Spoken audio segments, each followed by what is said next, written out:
पर जो आप लोग वोट कर देते हैं, इससे क्या मुराद हुआ? इससे ये मुराद हुआ कि आपने सेल्फ ये तो आज तक कभी किसी की पूछने की कोशिश न किया, ना वो पूछे ना हमारे समाज पूछे। हमने तो प्रोग्राम से पहले ही जब आप लोगों को दावत दे रहे थे, उसी तरह हमने आप लोगों को बता दिए थे कि ये उमगांव का प्रोग्राम जो होगा वो एक बहुत बड़ा ऐतिहासिक प्रोग्राम होगा। और वो प्रोग्राम प्रशांत किशोर जी का नहीं होगा, वो प्रोग्राम पब्लिक का होगा। क्योंकि पब्लिक चाह रही है कि हमने सबको देख लिया है, एक बार प्रशांत किशोर जी को देखना है और उनको समर्थन करना है, उनकी गवर्नमेंट बनाना है, उनके कार्यकाल को देखना है कि जिन्होंने 5 अभियान जो जोड़े हैं, प्लानिंग का मुद्दा दिए,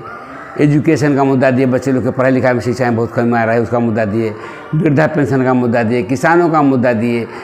जब कई तरह से 4-5 मुद्दा जो दिए हैं, ये मुद्दा को लेकर सारी पब्लिक में अब जागरूकता पैदा हो चुका है कि अभी की सरकार जो है पब्लिक को ठग रही है कि 5 किलो अनाज के नाम पर दे रहे हैं, 4 किलो अनाज मिल रहा है, बच्चे लोग को जो इसको एजुकेशन का मामला में खिचड़ी खिला कर वापस किया जा रहा है। तो डार्क में रखा हुआ, डार्क में से रखा गया है कि यहाँ से जो भी टैक्स की पैसा है, जितने भी पैसा है, वो सारा पैसा गुजरात जा रहा है, यूपी में जा रहा है, वहाँ फैक्ट्री बन रहा है, इंडस्ट्री बन रहा है, बड़ा बड़ा प्लांट बन रहा है। तो वहाँ के काम करने के लिए आदमी आए कहाँ से?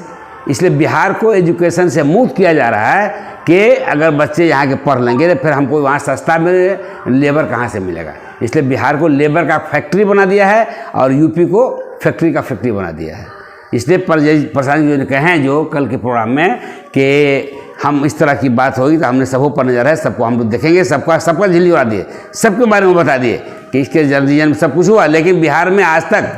सब कुछ बना, लेकिन फैक्ट्री क्यों नहीं बना?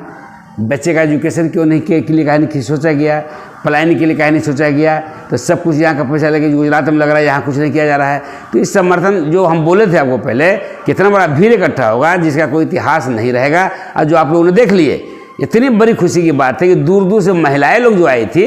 सभा को देखने के लिए, तो महिलाएं लोग अपने मन से बोला के कर रहे हैं कि भैया सदस्यता हमको भी दे दीजिए, मतलब ले नहीं पाए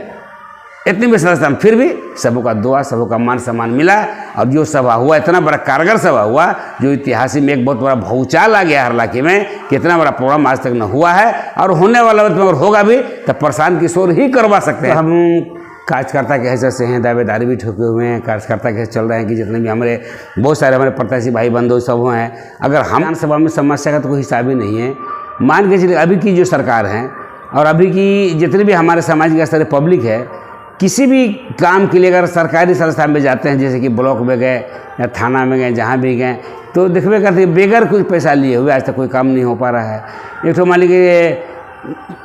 जातीय प्रमाण पत्र, आवासीय प्रमाण पत्र, इलेक्शन वाला कार्ड, मतलब कि क्या बोलते हैं दाखिल खारिज का मुद्दा के, मतलब ब्लॉक का स्तर जितने भी काम होता है तो बगैर कुछ पैसा नहीं लिए जब तक कोई काम होता नहीं है। थाना के बारे में पढ़ कर बोलिए दिए कि एक तो कोई भी मशवरा के ले जाइए या कोई भी छोटा मोटा एक आवेदन दीजिए कि हम समस्या है, तो पहले उनको टेबल पर कुछ न कुछ सलामी चाहिए। तो हर जगह यदि जो है भ्रष्टाचारी भरा हुआ है, तो ये इस तरह से भरा हुआ है। तो इस भ्रष्टाचारी को देखते हुए सारा पब्लिक, जितने भी सब यहाँ की पब्लिक यहाँ पर मतलब उब चुकी है, वो सब चाहते हैं कि इससे हमको निजात कैसे मिले। देखिए जितना प्रशांत किशोर कल बोले हैं, उस आधार पर लोग सारे पब्लिक के दिमाग में बात घुस चुका है कि अब हमको चुनाव में प्रशांत किशोर जी ही चाहिए, जन स्वराज ही चाहिए। तो अगर हमको जो टिकट मिला तो हमको जहाँ तक अपने विश्वास है कि सारे समाज का जो इच्छा है हमारे ऊपर भी, प्लस प्रशांत किशोर जी के जो प्रोग्राम से अवगत हुए हैं, उनकी बात विचार जो सहमति हुए हैं, उन आधार पर हमको पूरी तरह से लग रहा है कि हम लगभग मौका अगर मिला तो पब्लिक चाहती है प्रशांत किशोर जी को, जन स्वराज को, तो यकीनन हमको लगता है कि हम कामयाबी हो जाएंगे। हाँ, चूँकि अभी का भविष्य, जो आने वाला भविष्य है, तो बच्चे के ऊपर डिपेंड कर रहा है। अब बच्चे का डिपेंड का होने का मतलब है कि बच्चे को अच्छा शिक्षा की जरूरी है। अच्छा शिक्षा होने, वोट देंगे किस आधार पर देंगे? आप हमारे बच्चे के लिए क्या कर रहे हैं, हमारे भविष्य के लिए क्या कर रहे हैं? तो ये तो आज तक कभी किसी की पूछने की कोशिश न किया, ना वो पूछे ना हमारे